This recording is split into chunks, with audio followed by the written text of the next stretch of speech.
কলকাতা থেকে সরিয়ে চেন্নাই হায়দ্রাবাদে বাংলাদেশের ম্যাচের প্রস্তাব দিতে যাচ্ছে আইসিসি। তবে কোনোভাবে ভারতে যাবে না বাংলাদেশ, এমনটাই জানিয়েছেন বিসিবি পরিচালক।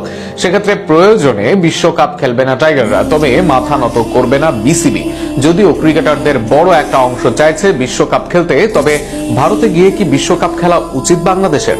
সময় ঘনিয়ে আসছে, প্রশ্ন আরো গভীর হচ্ছে, কি আছে বাংলাদেশের ভাগ্যে? বিশ্বকাপেই কি দেখা যাবে না লাল সবুজের কোনো প্রতিনিধি দলকে, নাকি বাংলাদেশ খেলবে ভারতের মাটিতেই?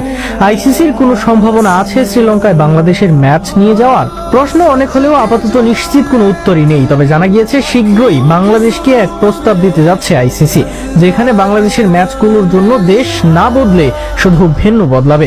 অর্থাৎ কলকাতার 3টি ম্যাচ সরিয়ে অন্য কোথাও, যেমন হায়দ্রাবাদ বা চেন্নাইয়ে নেওয়া হবে। এই নিয়ে মিথুন আলী সহ সাবেক ক্রিকেটারদের একটি মহল চাচ্ছে যে কোনো মূল্যে বাংলাদেশ খেলুক বিশ্বকাপ। তবে বিসিবির ডিরেক্টর আসিফ আকবর জানালেন, তিনি বলেছেন বিসিবি তাদের অবস্থান পরিবর্তন করবে না। এটা লাউড অ্যান্ড বিউটিফুল। এর আগে তিনি বলেন, আমরা আমাদের দর্শক, মিডিয়া এবং আমাদের অর্গানাইজার ও প্লেয়ারদের নিরাপত্তার কথা ভাবছি।